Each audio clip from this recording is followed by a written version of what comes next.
আমার নবী ফাতেমারে ডাক দিয়ে কয়, মা তুই কই? এই যে তোর চাচা আলীরে আমার বিছানায় শোয়াই দিছি, এক বদনি ওজুর পানি দে। এই যে তুমি বুঝি নামাজ পড়বা? আব্বা না মা, এই অজুটা হতে পারে আমার জীবনের মক্কার শেষ অজু। দেখবেন মেয়েরা কিন্তু বাবার পাগল বেশি, ছেলেরা কিন্তু বাবার মায়ের পাগল না। ছেলেরা মায়ের পাগল আর মেয়েরা হলো বাবার পাগল। এরা ফাতেমার উত্তরসূরি। এই জন্য আল্লাহ বলছে আল ফাতেমাতু সাইয়্যিদাতু নিসাইল জান্নাহ। আমার ফাতেমা সমস্ত মহিলাদের জান্নাতের সভানেত্রী। আবার ফাতেমার সিগনেচার ছাড়া কোনো মহিলা জান্নাতে যাবে না। বাসন্ডি বার আমার দিকে তাকাবার, এক ফোঁটা পানি বরাদ্দ করবা। এ বিবাড়িয়া সদর থানার যুবক ভাইরা, ফাতেমার আগেও বলে নাই, মাত্র 11 বছর 8 মাস 10 দিন বয়স ফাতেমা। 11 বছরের মেয়েটা মাত্র 1 মাস আগে মা হারাইছে। এই দুনিয়ায় যার মা নাই ও বুঝবে মা কি জিনিস। এই যে আমার দাড়ি ভাগা বাজানরা অনেকেই আছে, ছেলেরা বিদেশ থেকে টাকা পয়সা পাঠায়, বিল্ডিং এর মধ্যে ঘুমান। আগে বাবা কম্বলের নিচে, কম্বলের সেরা কম্বলে ঘুমাইতেন। আল্লাহ ছেলেদেরকে প্রবাসী বানাবার কারণে আজকে বিল্ডিং করছেন, আরামে ঘুমান। এমন একদিন ছিল মা সেরা খেতায় 8 ভাই বোনরে বড় করছে। একটা খাতা 5 ভাই বোন গায়ে দিতাম। মা রাত্রে ঘুমের মধ্যে উঠে দেখতো আমার কোন ছেলেটা শীতের মধ্যে উতলা হয়ে গেছে। মা সারা রাত চাকরানির মতো পাহারা দিয়ে আমাদের ঘুম পড়াইতো। মা ঘুমাইতো না। কেন আমার নবী বলছে হুমা জান্নাতুকা ওয়া নারুকা, মা বাবার জান্নাত, মা বাবা জাহান্নাম। যেই মা দুঃখিনী আরামের ঘুমকে হারাম করে তোমার আমার সারা রাতে এই খাটের থেকে ওই খাটে, এই চকির থেকে ওই চকিতে, আবার আব্বার ডিউটিও করে, আমাকে ডিউটিও করে। আহারে দুঃখিনী মা, কবরে কেমন আছো জানি না। এই যে তুমি দেখো সাদি সাহেব, এই যে সভাপতি সাহেব, এরা গরিবের ঘরে জন্ম নিয়েছে বাবা। জামিয়া ইউনিভার্সিটিতে পড়তো, বেরতলা মাদ্রাসায় পড়তো। বৃহস্পতিবার যাইতো বাবাই, হাওরের বিলের মাঝখান দিয়ে আসতো আর যাইতো। বিজয়নগরের ছেলেরা হাওরের মধ্যে দিয়ে নৌকায় আসতো। আহারে একটা লুঙ্গি একটা জামা লয়ে আসতো। মা পিছনের দিকে তাকায় বলতো, বাপরে মাদ্রাসায় যা বাবা, ভালো করে লেখাপড়া করে আলেম হবি। একদিন আমি মায়ের মুখে হাসি, মায়ের মুখে হাসি ফুটাইবার আগে ওই দুঃখিনীটা কবরে চলে গেল। এ পূর্বাসী ভাই, একবার খেয়াল করে দেখো, আজ থেকে 10 বছর 5 বছর 8 বছর আগে মা তোমারে কই মাছ দিয়া শিং মাছ দিয়া ভাত রাইন্দা খাওয়াইয়া, পাক করে খাওয়াইয়া গাড়িতে উঠাই দিল। তুমি চলে যাবা পূর্বাসে, দেখবা তোমার গাড়ির কাছে দাঁড়ায় কান ছিল একটা দরদি। বিদায় দিয়ে বলছিল, বাবা যাও বাবা যাও, হয়তো পূর্বাস থেকে আসে, আর কোনদিন আমার মুখ দেখবা না। আহারে জনম দুঃখিনী মা গো, মা মা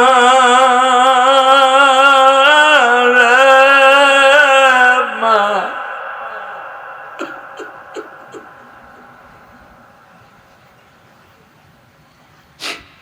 আল্লাহ দেখো আমার ভাইরা ওয়াজের মাঠে বইয়া কান্দে। এই বিবাড়িয়ার জমিন, সদর বিবাড়িয়ার জমিন, আমার সামনে ঢাকা বিশ্ব রোড বিবাড়িয়া। এই রোডের উপরে বসে যারা মায়ের কথা মনে করে কান্দে, আরে ওই মা লাখ লাখ মন মাটি বুকের উপর রাইখে ঘুমাইতেছে। ওমা জানি না কবরে কেমন আসর। আল্লাহ যারা এখন চিল্লায় আর কান্দে, এই যে আমার ডাইনে বামে আলেম ওলামা কান্দে রে, যে আলেমরা হলো ছাত্র গড়ার কারিগর, যে আলেমরা হলো মানুষ বানাবার উস্তাদ, তাদের চোখে পানি কারণ তাদের মধ্যে কার যেন মা নাই গো মা।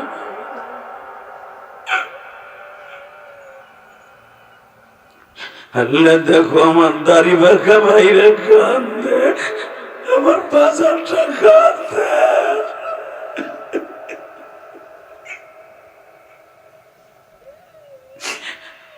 মর্মত রাদি বাজার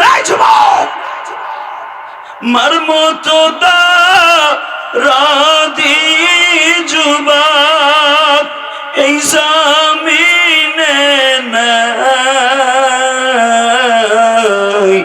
মা বলিয়া ডাক দিলে গো আল্লাহ খুশি হয়।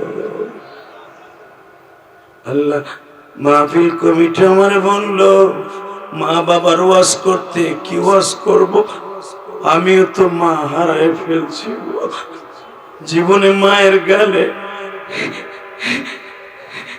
এক গ্লাস পানিও দিতে পারি নাই মা। আল্লাহ তুমি আমার মাকে হাউজে কাউসার খাওয়াইও। আমার মতো যারা মা কয়ে ডাক দিতে পারে না, তাদের মা বাবাকে জান্নাতুল ফেরদাউস নসিব করে দিও। যারা এখন চিল্লাবে আর কান্দবে গো, এই বিশ্ব রোডের মাহফিলে বসে বিবারিয়ার জমিনে 19 অক্টোবর এদের চোখের পানি তুমি ছাইরা দিবা না। এটা আমার দ্বিতীয় মাহফিল। 19 অক্টোবর দ্বিতীয় মাহফিলে বসে বিবারিয়া বিশ্ব রোড ঢাকা রোডের পাশে বসে আল্লাহ নন্দপুর তুমি দেখো আমার বাজানরা কান্দে গো। 19 অক্টোবরের চোখের পানি ফিরাইয়া দিও না। এই গভীর রাত্রে আলেমুল আমার চোখের পানি ফিরাইও না গো। মা বাবার ওয়াজ করতে বলছে 19 অক্টোবর কি ওয়াজ করব? এই গভীর রাত্রে আল্লাহকে দুহাত উঁচা করে আল্লাহ বলে জোরে একটা ডাক দাও, আল্লাহ বলে ডাক দাও, ডাক দাও, ডাক দাও সব ডাক দে। 19 অক্টোবর ডাক দে। 19 অক্টোবর এই গভীর রাত্রে দ্বিতীয় মাহফিলে যে জোরে ডাক দে বিবারিয়া বিশ্ব রোডের সাথে আল্লাহকে 19 অক্টোবর জোরে একটা ডাক দে। আল্লাহ চাইয়ে দেখো কেমনে চিল্লায়া গো মানি।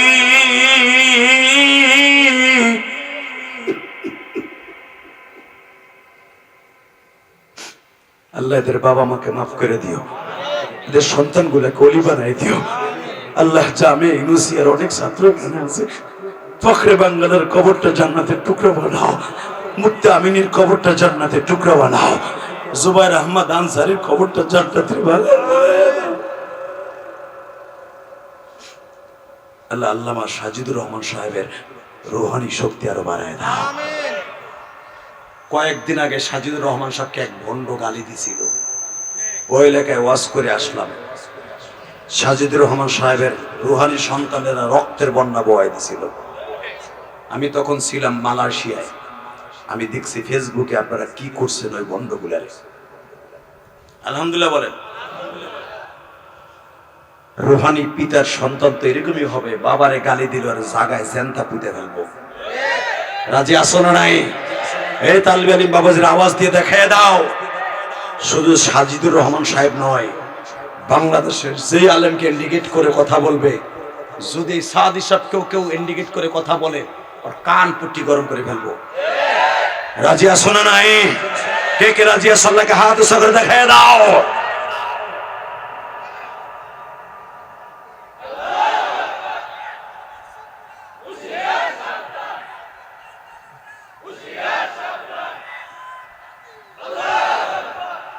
তাকবীরটা দিলা হিজলা পিটিকে মতো বইয়া,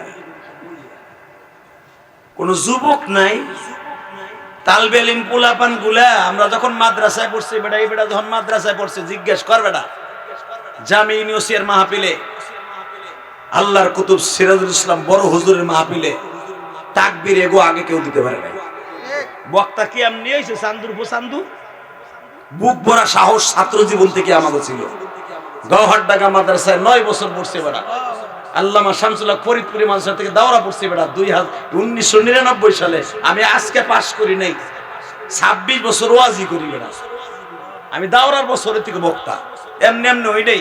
আমার আগে গৌহারডাঙ্গা মাদ্রাসায় 9 বছরের ভিতরে আমার আগে কেউ তাকবীর দিতে খারাইতে পারে নাই। আর পোলাপান ফেসবুক চালায় চালায় মাসার পোলাপান গুলো উলাবিলের মতো দাওরা পাস করার আগে চশমা লাগে মগার মগা। কথা কর না কেন? আরে এখনো পর্যন্ত চশমা কারে কয় সহ দেই না। কষ্ট হইতেছে। অজ্ঞতা তামার কি হইছে? তোমার পোলা হেফজখানা পাস কইরাই চশমা লাগে, তাও 250 ভোল্টে। কে তো চশমা লাগবে কে? তো সবচেয়ে বড় পাওয়ারফুল ঔষধ হলো আল্লাহর কোরআন। একটা হাফেজ কোরআন হাফেজ হইতে হলে 3 লক্ষ বার কোরআন শরীফ খতম দিতে হয়। এতবার কোরআন শরীফ খতম দিয়া তুই আবার চশমা ব্যাটারি দিয়ে দেখবি মগা। তার মানে তুই ওই যে ফেসবুকে দেখছস না, ওইতে কমছে। বাটপার, তোর উস্তাদদের চশমা লাগে না, তোর লাগবে কেন? হ্যাঁ, যা কারো যদি জন্মগত ভাবে লাগে এটা আলাদা ব্যাপার। কষ্ট হইতেছে, রাগ করতেছেন, করেন কেন? আমার কি এমনি আহিনে ছাতা, রাগ করলে আর আইলাম না। একসাথে বলেন, যতদিন বাঁচবো আলেমুল আমার পক্ষে বাঁচবো। মাহফিলের মাঝখান থেকে একটা যুবক রেডি হ, আমি তোর সাথে বন্ধুত্ব করে জান্নাতে যাব। তাকবীরের ধ্বনি দিবি সারা বিবারিয়া ফখরে বাঙ্গালের কান পড়তে বসাবি। ভণ্ডগুলো দেখবে ফখরে বাঙ্গালের রুহানি সন্তানগুলো, কওমের সন্তানগুলো মরে নাই। বাংলাদেশে জামাতের সাজানো একটা বক্তা আমির হামজা, ও বলে কওমিয়ালারা সাইড দেয়ালের মাঝখানে মসজিদ আর মাদ্রাসা চিনে। একদিক দিয়ে ঠিকই কইছে, কওমিয়ালা কত এলেম ভরা, এরা মসজিদ মাদ্রাসা আর দেখবো কি? কথা কর না কেন? আর রাসূল বলেন মান বানা লিল্লাহি মাসজিদান বানাল্লাহু লাহু বাইতান ফিল জান্নাহ। যারা মসজিদ মাদ্রাসা বানাবে, যারা মসজিদ বানাবে, আল্লাহ তার জান্নাতে ঘর বানায় দেবে। তুমি ঠিকই কইছো চান্দু। আমরা সাইড দেয়ালের ভিতর থেকে গেলে মসজিদ মাদ্রাসার স্বপ্নই দেখি, ঠিকই কইছো, এটা দেখলেই তো জান্নাতি। কিন্তু আমরা শুধু মসজিদ মাদ্রাসার স্বপ্নই দেখি না। একবার খালি ইসলামের গালি দিয়ে দেখো না। বাংলাদেশ ইসলামের জন্য রাজপথে লড়াকু সৈনিক হিসাবে সবচেয়ে বড় অবদান কওমি মাদ্রাসা ছাত্রদের। মুফতি আমিনের মতো রাজপথ কাঁপানোর নেতা জামাতের ভিতরে একটাও দেখতে পারবা না। আব্দুল মালিক সাহেবের সামনে দাঁড় করায় দেখো তো তোমার দলে কি আছে। ফখরে বাঙ্গালের মতো একটা অলি খাড়া করায় দেখো তো। আল্লামা শামসুল ফরিদপুর মতো একটা কওমি সন্তান খাড়া করো তো। বড় হুজুরের মতো সিরাজুল ইসলাম সাহেবের মতো একটা কওমি সন্তান খাড়া করো তো পারলে। আমরা শুধু চার দেয়ালের মধ্যে নয়, আমরা কোরআনকে বুকের মধ্যে রেখে যে কোনো বেঈমানের বুক ফাটায় দিতে পারি। কি রাজি আছো না? কওমি সন্তানদের একটু প্রমাণ করতে পারবা? যদি ইসলামের বিরুদ্ধে কখনো আঘাত আসে, কেউ যদি কওমি মাদ্রাসাকে ইন্ডিকেট করে কথা কয়, ওর বিরুদ্ধে উচ্চ স্বরে কথা বলবো। কে করে রাজি আছো? আল্লাহকে দু হাত তুলে দেখায় দাও তো।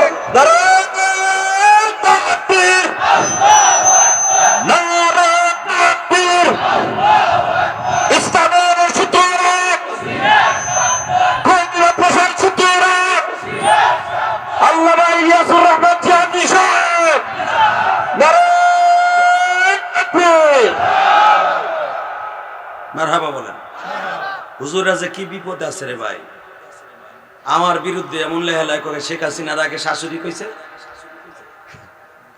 এটা আওয়ামী লীগের দালাল কয় না আমারে। আপনি দেখতে পাবেন আওয়ামী লীগের পক্ষে আমার কোন একটা বক্তব্য আছে? বিয়ে করছে ওই পরিবারে, ঠিক আছে। এই বেটা, শেখ হাসিনার পক্ষে কোনোদিন একটা কথা বলে আমি জানি। আমি কোনোদিন আওয়ামী লীগ শেখ হাসিনার দল করি নাই। একটা বক্তব্য আমার বাইরে আছে, কাটিং করে যেই মিডিয়া ছাড়ছে আল্লাহ ওর পরে গজব ফেলাও, আর 14 বংশ সুদ্ধা গজব ফেলাও। ওয়াশটারে কাটিং করে, আরে ওই ওয়াশটা করছিলাম গোপালগঞ্জ শেখ হাসিনার দেশে, এক আওয়ামী লীগের নেতা সরাসরি আমারে বাধা দিছে ওয়াজে। তখন আমি কইছিলাম, এ তুই আমারে বাধা দেস গোপালগঞ্জের জমিনে, আমার বাপ আওয়ামী লীগ, আমার দাদা আওয়ামী লীগ, 14 গোষ্ঠী শুদ্ধ আওয়ামী লীগ, তুই আমারে বাধা দেস। ও ওলের বিসি প্যাডের মধ্যে দিয়ে ফেলাইছিল আমার এই জারি শুনে, মানে আমার স্টেজ উঠতে দেবে না, এমন জারি দিছি পালাইছে। ওই জারিডারে কাইটটা কাইটটা বানাইছে। আগে কইছে আওয়ামী লীগের দালাল কি, এখন শেখ হাসিনার গুতা বানাইছে। মামুনুল হকরে যেদিন ধরেছে, এটা সারিস, এটা সারবি, খালি আমার দালাল বানাস। অসাধু হলুদ মিডিয়া, বাটপার, হারামখোর, আলেমুল আমারে গালি শুনাস, আলেমুল আমার সহি কথা বলে। স্যার আমি কেন বলছিলাম যে আমার 14 গোষ্ঠী, এখনো পর্যন্ত তো 14 গোষ্ঠী আওয়ামী লীগ। কেন আমি গোপালগঞ্জে জন্ম নিয়েছি, শেখ হাসিনার দেশে, জিয়াউর রহমানের দেশে কোন একটা আওয়ামী লীগের লোক পাবি বেটা? ওখানে তো সব বিএম। কথা কর না কেন? আমার 14 গোষ্ঠী আওয়ামী লীগ, ঠিক আছে, আমি কি আওয়ামী লীগ নেই? আমার বাবার সাথে কতবার গেঞ্জাম হইছে, আমার বহুতবার। আমার আব্বা কত পোলা হিসেবে আমি দিব, আমার জ্বালানি বছর কত মতো পোলা লাগবে না। আওয়ামী লীগের বিরুদ্ধে মিছিল নিতে গেলি, যার যার দল শেষে করতে পারে গণতন্ত্র দেশ, ঠিক না বেঠিক? এই জন্য আমি আওয়ামী লীগ, আমি কোন দল করি না। আবার আমি কোরআন শরীফ হাতে নিয়ে বলছি, আল্লাহর জাতের কসম, আমি আওয়ামী লীগ, বিএনপি, জামাত ইসলাম, ইসলামী আন্দোলন কর যা আছে কোনো দলই করি না। কারণ আমি জানি যে কোনো মুহূর্তে দল পল্টি খাই আর এক দলে জায়গা। কথা বল না কেন? দেখতেছেন না হুজুর কবিতার 32 গুরু বইছে। ভাবছিলাম শুরুতে ডাক্তার ইউনূস বইছে, মানে সব হুজুরের মাথাগুলো এক হইল।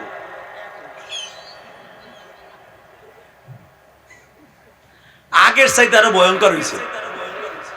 এই 17 বছর হুজুররা হুজুরা যেরকম গালাগালি না করছে, আগে গাইলাইতাম কমে আলেমরা বন্ডগোল, তাহিরের বিরুদ্ধে কত কিছু কইছি।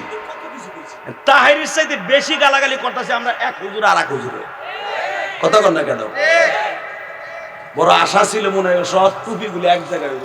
এক তো দূরের কথা, এক তো ওই বই না, বরং আওয়ামী লীগকে আসার আবার সুযোগ করে দিতেছে। লেইকে রাখেন, লেইকে রাখেন, কষ্ট হইতেছে। অজ্ঞতা আমি কি করব? তবে একটা কথার উত্তর দেন, দল আপনি করেন, আমি একটা দল করি। বাংলাদেশের পচা দল করি না, হিজবুল্লাহ একটা দল করি। কারণ দল তো একটা করতে হবে, হিজবুল্লাহ অথবা হিজবুল শাইতান। আল্লাহর দল করি, সেটা হলো যেই দলই কোরআনের বিরুদ্ধে কাজ করবে, নবীর বিরুদ্ধে কাজ করবে, আলেমুল আমার বিরুদ্ধে কাজ করবে, ওর বিরুদ্ধে আমার জীবন দিয়ে হলো দাঁড়ায় যাব।